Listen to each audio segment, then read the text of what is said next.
istri saya sampai meninggal, si Resa harus mati sama istrinya juga gitu. Kita dipanggil lagi sama dokter, Pak ini gimana, ini bapak tuh penjaga kosan. Iya bu, saya cuma nolong.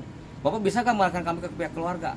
Nggak bisa bu, saya nggak tahu kontaknya di mana, nggak tahu, saya nggak punya kontaknya. Ini si topiknya lagi di luar UGD, bukan di ruangan kan, di luar UGD ada lagi nunggu. Mendingan langsung aja lah ke orangnya biar ditanya, biar lebih jelas. Si topik masuk, saya keluar UGD. Nah dia tuh pas keluar dari UGD manggil, nelpon lah ke saya gitu. Saya kan nunggu kan di luar kan, udah nunggu di luar. Si topik itu ngajakin ke depan, saya ikutin lah. Mungkin Pak ini ada salah paham, emang pandangan dari dokter tuh kayak gimana, takutnya salah ngomong. Kalau om misalnya salah, om ya minta maaf lah gitu kan. Kalau misalnya salah ngomong, kalau misalnya takutnya ada tidak cocokan omongan, ya udah ayo ke dokter lagi. Apa yang diomongin sama dokter, dia kan ngasih penjelasan. Dia tuh mau mukul lah sama saya kan, ditangis lah, udahlah jangan gini, emang maksudnya apa gitu kan.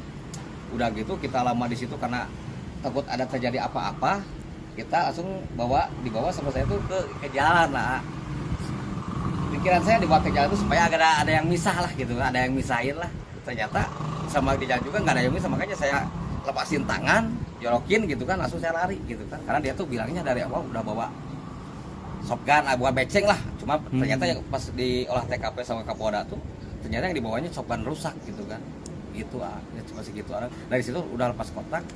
Terus dia nyusul ke sini, udah adu argumen lah dari rumah sakit, dia lari ke sini, nyusul kan.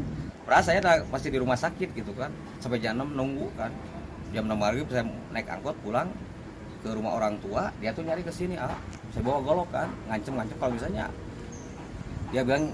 Update terbaru dari pelaku penganiayaan dan juga penyekapan yang terjadi di Kota Bandung ya. Ternyata si pelaku ini udah mendatangi rumah pemilik kos ya beberapa hari yang lalu dan melakukan pengancaman ya dengan membawa golok dan juga senjata-senjata lainnya bersama kawan-kawannya. Wah, kawan-kawannya ini perlu juga ya dimintai keterangan kayaknya ya. Kalau emang benar kayak gitu. Terus pihak kepolisian juga memberi keterangan kalau misalkan si pemilik kos diberi ancaman juga lewat WhatsApp ya. Yang sekarang WhatsApp-nya pun udah diberikan kepada pihak kepolisian dan pemilik kos pun ya dapat perlindungan juga pastinya, jadi nggak usah takut juga.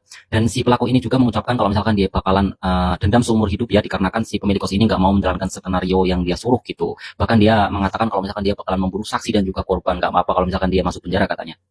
Habis nonton podcastnya Deddy Sumargo yang ini mengenai perempuan yang disekap selama 3 tahun oleh pacarnya sendiri yang psikopat itu, ada beberapa hal yang bisa gue pelajarin dari podcast ini. Yang pertama, ketika lo dalam suatu hubungan toksik, itu pasti lo akan kehilangan semua orang yang sayang sama lo. Entah itu keluarga, entah itu teman gitu ya, bahkan tetangga-tetangga sekitar lo. Sadar ataupun gak sadar, kita semua pernah mempunyai temen yang dimana dia terjebak dalam toxic relationship sampai ngebuat kita itu sakit hati gitu ya, sampai ngebuat kita kayak udahlah bodo amat, terserah dia, hidup-hidup dia gitu loh, buat apa juga gue ikutan pusing dalam hubungan dia. Dan memang ini yang diinginkan oleh pelaku. Proses manipulasi ini yang benar-benar berbahaya gitu ya, karena korban sendiri juga banyak yang gak nyadar kalau misalnya mereka itu lagi dimanipulasi, mereka itu lagi dibikin hilang kepercayaan dirinya, mereka lagi dibikin jauh sama orang-orang yang sayang sama dia. Bahkan gak sedikit dari mereka yang gak sadar kalau misalnya mereka menyakiti hati dari orang-orang yang sayang sama mereka. Pelajaran yang kedua yang bisa gue ambil dari podcast ini adalah tidak ada satupun orang ya guys ya yang bisa menyelamatkan kalian dalam toxic relationship kecuali kalian sendiri yang mau menyelamatkan diri kalian.